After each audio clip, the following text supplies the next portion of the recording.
Well, got our first day where it's not ridiculously cold with wind chill out here, so going to get out here and get a little work done on the woodshop. Got it pretty well insulated and framed up to that point, but I need to finish this out and get this portion done. So, work a little bit of that today. I got some touch-up work to do over there, some supports and whatnot I did not finish.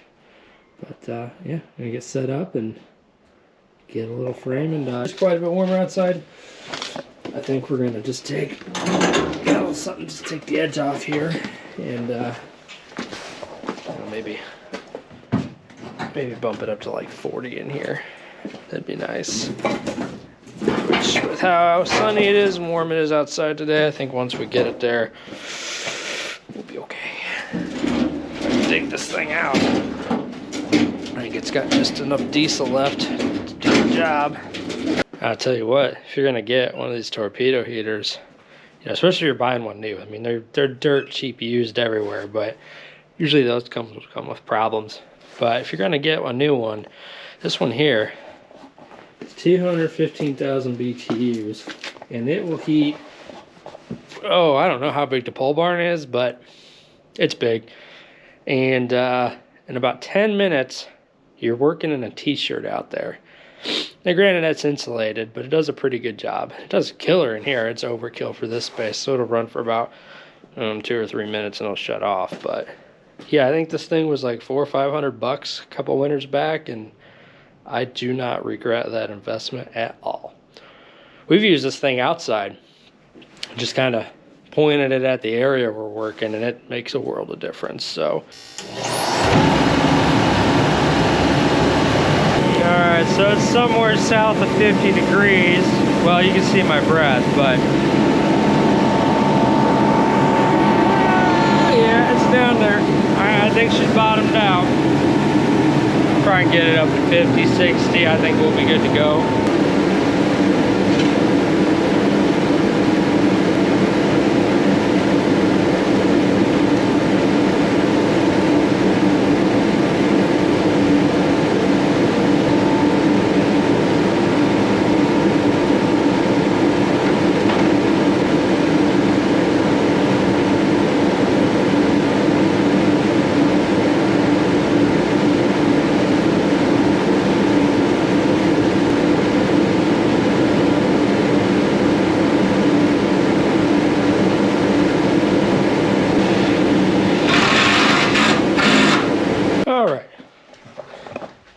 So that gets us up to the doorway. I do got to do a little bit over there.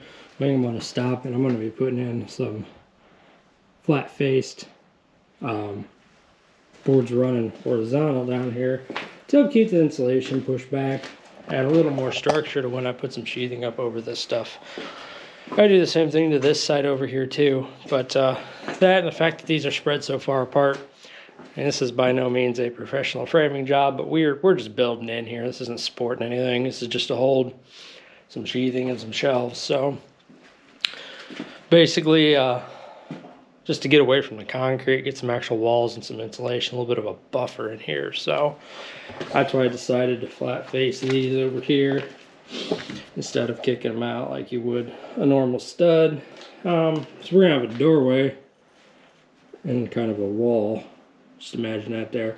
So when that's all done, I didn't want this to be built out anymore. I want as much room as possible in here. So bumping that out that way, I mean, it really ain't worth it to me. We're not doing anything on that wall. It's going to be kept empty. That way material and other things can come in the main slide door and out the back slide door. So more room over there, the better. On this side over here where the workbench is going to go, I did run them the standard. And I also had to hook up basically all my brackets for my little, this is where a lot of my electrical and my duct work is going to kind of run through this tunnel up here and hide. So we'll be covering all that out. The register vents will be coming out of it in various places. I also need to run at least one overhead vacuum hose for my new miter saw that'll be getting built into this bench. And that's just because the port on it, it's like a wall away deal from Delta. So it doesn't do, for example, doesn't do this. I'll show you guys in a video later on, but it's got arms, so it doesn't go any farther back. Like this would be the back of it right there, that'd be it. But with all that to work, the vacuum port really doesn't angle down or around in any good way, so it goes up just fine. Really not a big fan of vacuuming sawdust upwards, but that's going to be the only tool that does it, and we'll be able to hide that vac line in the channel of the wall too, so it'll look pretty clean when it's done. Everything else is going to go down into the bench and out to the dust collector, which will be in the utility room behind the wall over there. So that's the game plan anyways. Once I can get the rest of this wall done, braced in, I don't know if I want to brace this in. We may not need to. I haven't decided yet. I got to really see how many 2x4s I have left. This is more of a building on what we have project, not buying what we need, as are most projects on the homestead. But went a little overboard on this one because a lot of work's going to be getting done in here. We're going to be doing a lot of full-time woodworking, chainsaw carving, things of that nature. So I wanted to make sure this is done up, because once it's done, I am not tearing it back out to put a better one in later. So working with what we got, and what we got is a 150-year-old barn. It still has a little life left in it, so it has it'll outlive me, let's be honest. She's in good shape.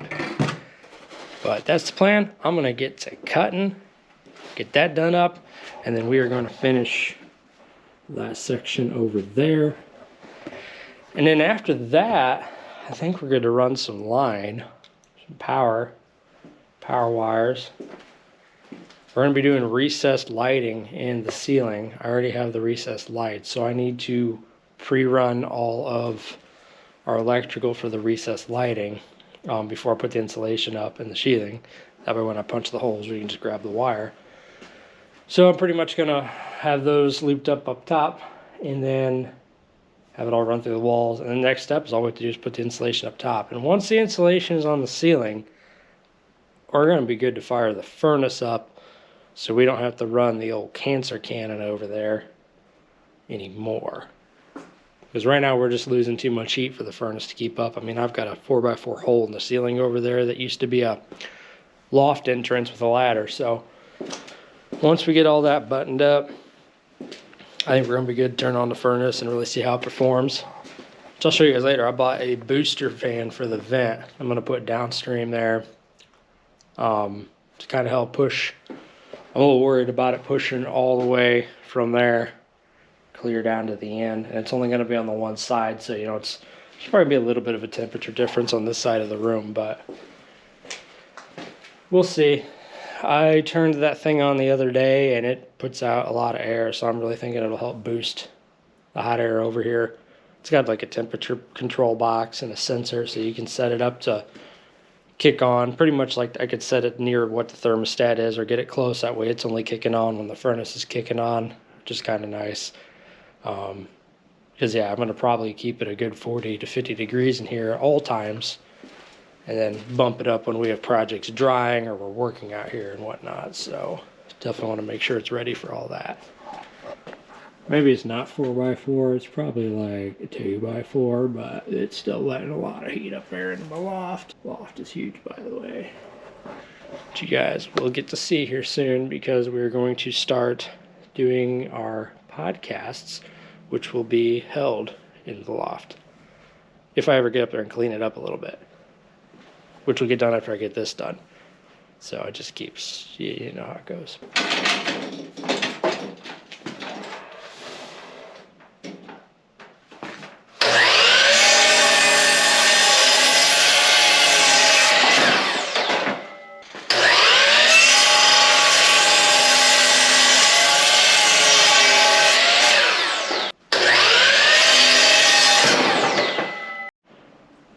Alright, get all our pieces cut.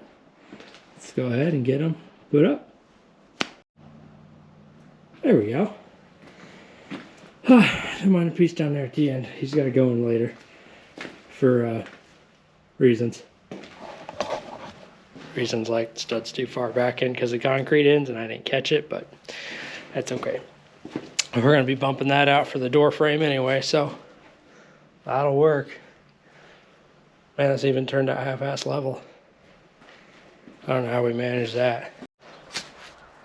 I All right, we got some beautiful weather today, so I'm hitting the wood shop pretty hard. Going to get the skid steer out here to move this, which is ridiculously heavy. That is a corn stove. I don't know how many of y'all moved corn stoves. Wood stoves, I can manage a wood stove, but this thing, I'd love to get it on a scale. You get the framing for the wall up. It's going to divide the shop from the office area. And kind of the reason we're doing that is I'm going to have a workbench in here, and this is where we're going to run the engravers, the CNCs, anything that shouldn't be getting sawdust all over it, or dirt and dust and grime. It's going in here. We're just going to consider that office space. And then we're going to get a big door over here. You walk in, and this is your workshop area. So, I mean, even though we're running vacuums and everything, I do not want my engravers and my CNCs in the same room as I'm cutting. Because also, too, then if they're running, I can't be in here working on other stuff. So, I can get work going in there, we get the laptop going, we get everything fired up, and just let it do its thing while I do my thing. We're also going to get this old workbench out of here. So I found this in the back of the barn. I had to kind of repair it up, but it did good for a while, for a good few months. We painted the top on it. I mean, it was free, so free heavy duty workbench. It probably won't make the trip out of here. It's one of those, it's heavy duty as long as you don't move it. So skid steer will move that, but I need to get the rest of this junk out of here so I got room to work. Next thing I want to tackle, I'm going to try to today, is I want to get the ceiling in and the lights in so that way I can get these down and kind of work backwards from there with the power, because the way I'm running the electrical is gonna, some stuff interferes with other stuff. I want to be able to run through these cavities up here. I don't want to punch a bunch of freaking holes through these joists, so that's the plan for that. And I think the easiest way would be to just kind of work backwards from here down so I still have light, and then just kind of pop in the lights as we go and wire them up, and then do the second row. That's my plan. It's like 40 degrees up here in northern Indiana, and it's been like -5 with wind chill for a week straight, and like 0 to 20 before that. So pretty stoked. I got about a week of these temperatures, except for 1 or 2 days where it dives into the 20s, which I can manage that. But I would love to have the furnace running before we dive back down. So that's the game plan for today. I already got a bunch of stuff cleared out of here.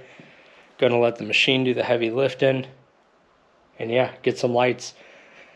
I'll probably patch them into a temporary switch for now and get us back online with the recess once I'm done. And then all these up here, I'm going to move into the back bay of the barn is through that door back there, but we're going to move those back there because right now there is zero lightage back there. I bought a pack of these and hung them up in here because there was no lights. There's really not a lot of power anything ran. They kind of just put a lean-to around the original barn, which is going to do great for insulating, keeping the wind off of it. You got this huge buffer. Also storage, all my wood scrap storage is going to be out here. All my back stock of stuff is going to be out here. It's a nightmare right now between doing the auctions and the storefront and the wood shop. There's stuff literally everywhere, but it's semi-organized. But back here, that's my only light for the back bay. And I'd like to I'm going to move those back here so we're all running on the same switch. When you walk in over there, you can fire it up and get you some LED goodness throughout the whole barn area.